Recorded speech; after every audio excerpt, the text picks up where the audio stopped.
Hi, so in my new guise as a casual scrum, I've only just got around to doing some Mythic dungeons. So last night I've got a group of other socials in the guild, and we ran through the Mythic dungeons. Apart from Siege of Borealis, myself and someone else in there doesn't have the rep for it yet because, casual. Um, so I just thought I'd go through what I felt about it. So as I sort of was saying in the guide, really, our utility is actually pretty good for dungeons in a way that it's bloody well useless for raids a lot of the time. So, when there were a few times where we had a situation where a couple of people died, a couple of DPS died, but myself and the tank or something like that can still bring it home. There was one particular first boss in Shrine where we did eventually wipe on it, but for the longest time there was not much left, and it almost may have died, but not quite. But there were also a couple of bosses where it did die, where the two DPS dead, things like that.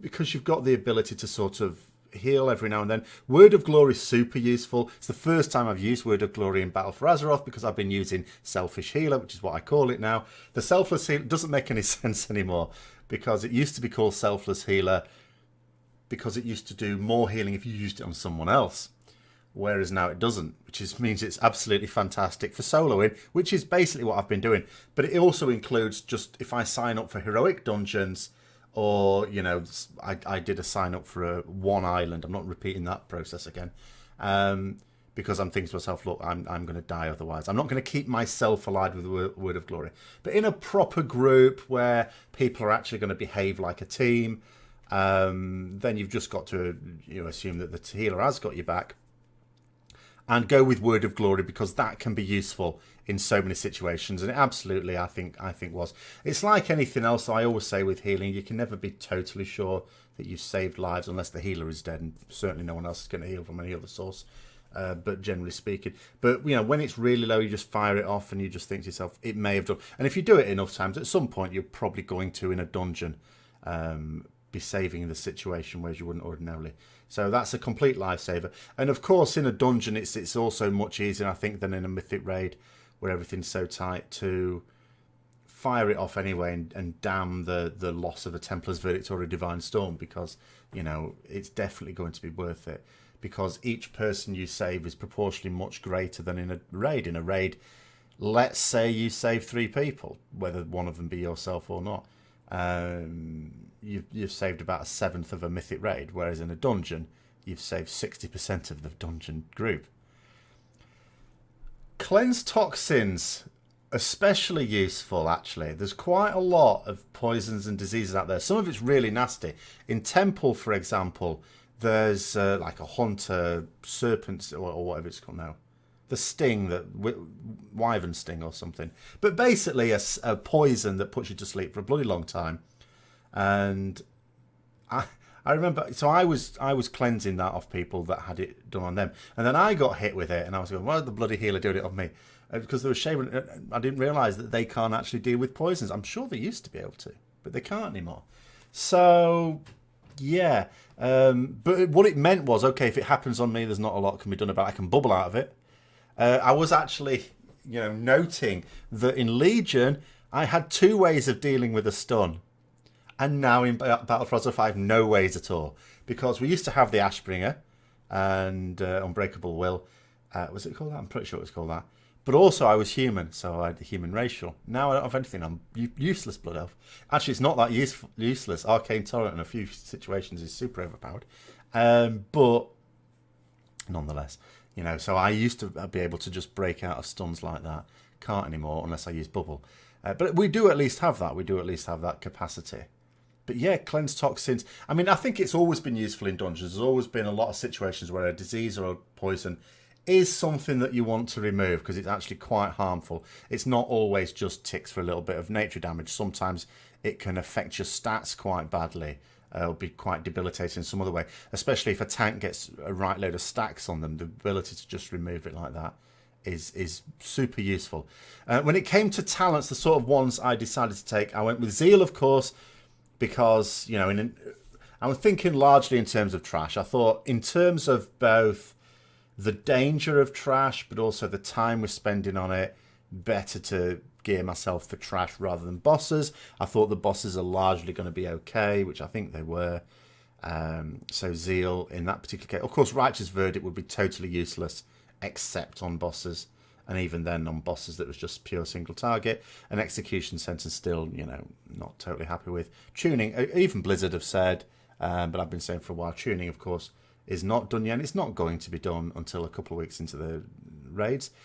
On the next show, I sort of took Blade of Wrath. There's a couple of things for that. I mean, you can sort of sim these things if you want, but I just think Blade of Wrath is particularly useful just in terms of the way it works with its RPPM, because if you're like moving from one trash pack to another and it's a bit of a distance away, there's like 10, 15 seconds or so to get to it, or maybe a bit more if you're stomping along as a paladin.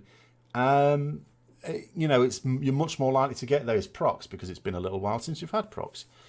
So it's the same thing with soloing, because sometimes you're not constantly in combat. You can effectively get, when you are in combat, a higher proportional use out of it than might otherwise be reflected in a sim. So, you know, I was going for Blade of Wrath there. I still went for Fist of Justice, but there were some dungeons where I thought to myself, you know what, if I had Repentance, that could be useful here. If I had Blinding Light, that could be useful here as well. But I think in the end, Fist of Justice, when, you know, is still the standard one to take, unless you've got a specific use for one of the others. Wake of Ashes I still took, rather than Consecration. Consecration could be good, and may well sim well as well, but it's still... There's some situations where you haven't got a load of trash, and there's also some situations where, again, with timing, you know, if you know... I think if you know you're going to bowl through a dungeon, like let's say we get to the point where everyone's out gearing it and doing your weekly plus 10 is no problem at all, and you're going to do your weekly plus 10, you know the tank's going to grab a load of mobs, then Consecration is probably going to be quite good for that. But when you sort of smaller groups of mobs, or mobs where the tank may suddenly have to move out the way because they're getting beaten up or something like that, just Wake of Ashes is just much more, I think, reliable. Consecration has improved a lot and is certainly useful to take, and can certainly be useful on the bosses. But I just think, you know, Wake of Ashes for me, yeah, it's more controllable. Unbreakable Spirit I took because I thought to myself, I'm probably going to be bubbling a number of times, not just when I feel in danger either. You know, King's Rest was the first dungeon we did, and I'd not done, of course, it's only on Mythic, I'd not done that before. And I had to comment to the group. Before we'd even got to the second boss, I was saying we haven't even got to the second boss, and I've already come across 3 melee hating mechanics. And I don't mean 3 mechanics where it's not that great being melee. I mean proper melee hating mechanics. And so sometimes I think you just want to use bubble just because you're sick of it. It's like, do you know what? I'm sick of moving out of this shit. I'm just going to bubble in and do some DPS for 8 seconds. You know, when you don't particularly feel in danger. Of course, it's mostly there for when you're thinking to yourself, hang on, I might die here. But to be honest, I think in a dungeon, if you're in a situation where you're thinking, hang on, I might die here, a lot of the time, especially when it's just Mythic Naught at the moment, the whole group's probably in trouble. So it was mostly because I'm pissed off with this, I'm standing my ground. Rather than Cavalier, I didn't miss Cavalier that much. There were a few times when I thought, you know, we're running back mostly, but we didn't do a lot of that, to be fair. But there was a few times. And Eye for an Eye, again, it's one of those things. Sometimes, yeah, the damage is physical, so it can be useful, but a lot of times it's not. And when it is physical damage, do you know what? You can just use Blessing and Protection on yourself, and then feel bad when a caster gets mugged. On the next one, of course, Word of Glory. I think for dungeons, Word of Glory has got to be the go-to talent to take here. I don't think there's any argument about that. I would say so for raids now as well. I think it's a lot better for raids. I used to take Word of Glory quite a bit in dungeons, in Legion. As you know, the way it was in Legion was actually pretty good for dungeons. Just I thought virtually useless for raids.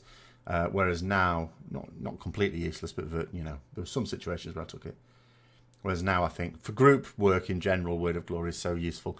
And then the last one, I just took Divine Purpose, just for reasons. I just thought, well, why not? Inquisition I quite like. I don't dislike Inquisition. I think it is quite useful, but I just thought, given the changing nature of how you're doing your DPS in the dungeons, and also the fact I wasn't completely dissatisfied with my haste, I've been able to hover around about the 10% haste, even after all the upgrades I got yesterday. So obviously you do a full suite of Mythic dungeons, you're going to get a lot of gear. And I've got a minimum of 340 item level in every slot, bar 2 now. And they're both 325. So I'm average of 340 item level, just above. And first item I actually got was quite nice, which was a crit haste with avoidance, 350 wrist. That was nice. But yeah, so even after that, and obviously I was trying to get haste where I could, but sometimes I had to just upgrade with stuff that didn't have haste on it. And my haste is still about 10%. Okay, it would be 17% with Inquisition. That would still be quite nice. And sometimes I was thinking, yeah, I would quite like that. But other times I was thinking Divine Purpose. And they seem to be simming not too dissimilarly anyway. So that's sort of what I'm with. Maybe next week I'll take Inquisition and do a proper comparison there as well. I am not at all missing the fact that I'm not having to use Crusade, because that's quite useful, particularly for trash. You're building up to a point and then, it's dead. Because it's quite nice to be able to... Because sometimes you get oh shit moments, especially like for a lot of us... for me, it was the first time doing Mythic Dungeons. And what people were trying to do was always try and do trash skips. They didn't always work out. In fact, a lot of the time they didn't work out. And when you're trying to skip a load of trash and you get it wrong, you don't just pull the trash you were trying to avoid. You usually end up pulling loads more trash than you intended. So there were proper oh shit moments for which you just want to fire off wings and get it dealt with. For Crusade, it's like, well, let's build it. Okay, it doesn't take ages to build up, but there is that build up there. So yeah, and I'm not missing not having to use Crusade. In terms of the gear though, because there were certain times when I was like, I got this ring, for example. I can't remember what it had on it now, but it had mastery and something. I think it was mastery and versatility. And I was like, oh, I don't want to use it. And I said to anyone in the group, does anyone else want it? And people go, no. Says, oh, you can give it to so-and-so if you want it disenchanted. I was like, well, I'm an enchanter myself. I could do that myself. But it's not that. I could equip it. It'd be an upgrade. I just don't want to. But no one else wanted it, so I had to equip it.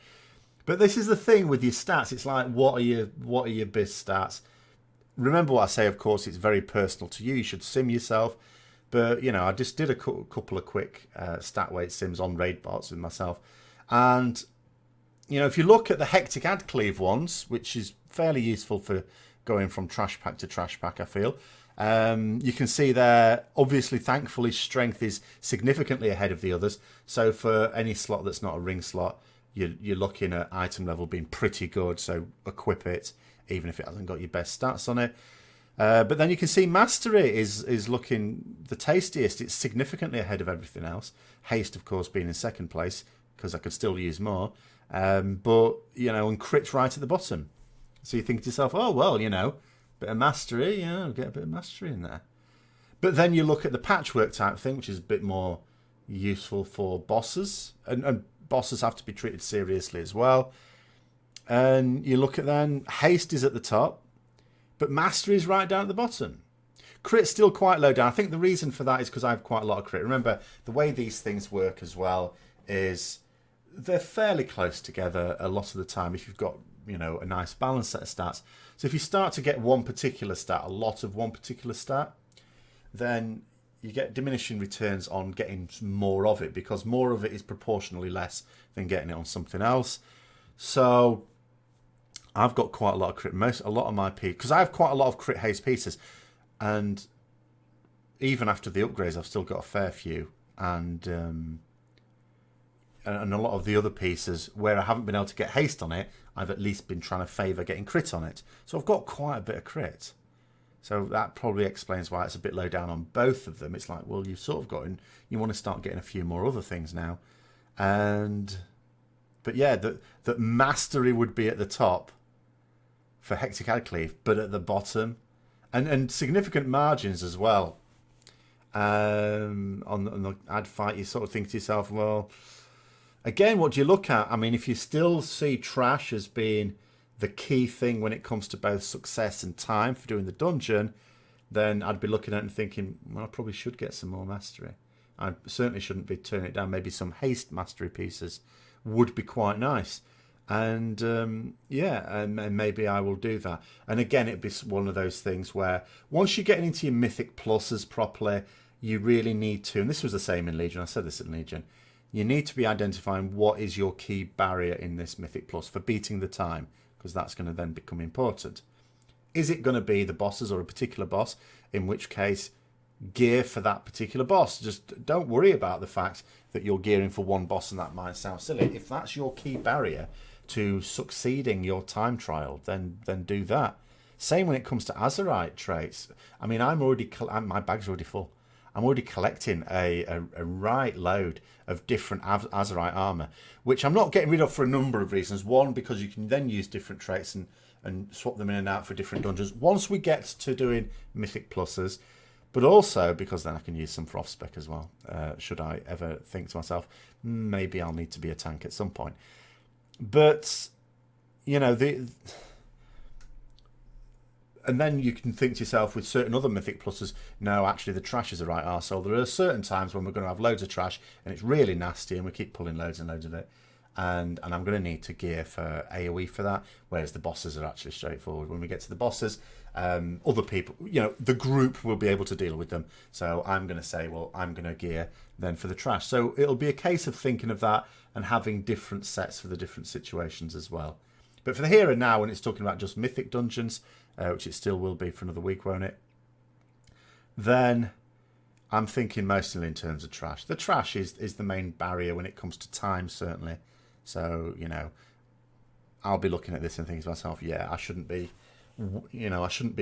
turning my nose up at mastery, and maybe actively get a bit more mastery in it for next time as well. Not that the AoE was too bad. I mean, that's the last thing I'll sort of talk about. It is awkward that there's that build-up, because the only real AoE, we've got Wake of Ashes every now and then if you use that, or Consecration if you use that. But ultimately, it's Divine Storm. And they are going to do something with our AoE, but they haven't done it yet. It's not going to be that crucial for Mythic Raiders, because, of course, the main thing there is going to be more single target for those bosses anyway. But for dungeons, for Mythic Plus dungeons, yeah, there's sometimes I went through yesterday, even though we're all socials, the DPS were good players still. They were Mythic Raiders, like myself, and have just decided to step back. So, and sometimes they just kick the shit out of the trash damage, and it was like, well, I can't do anything there. But sometimes, most of the time, in fact, I would say a lot of the time, and it could be their use of cooldowns at certain points, because sometimes I use cooldowns. I would say most of the time, my AoE damage was actually pretty good. It was very strong on it. So I don't know. I don't know that there's a particular problem. I'm still going to say that we're not going to be picked when someone's forming a group, and beggars can be choosers, and they can decide which classes they want to push super high Mythic keys. I still don't see Ret Paladins being in the mix there, but we're going to be more than fine for dealing with, you know, everything up to and including the cap ones for getting the best item from your Mythic cache the following week. I still think that's going to be fine. But anyway, that's my experience so far. Comments down below on your experience or any little questions you might have as well. Until next time, where hopefully next week I might take a little look at some of the trinkets and traits. They keep getting changed, you see. They keep getting changed. But there are a few things I think people should bear in mind for that. So I'll probably come across that next week. But thanks for watching. Hope you enjoyed the video. If you did, don't forget to like, comment, subscribe and share for further content. And until next time, I'll see you later.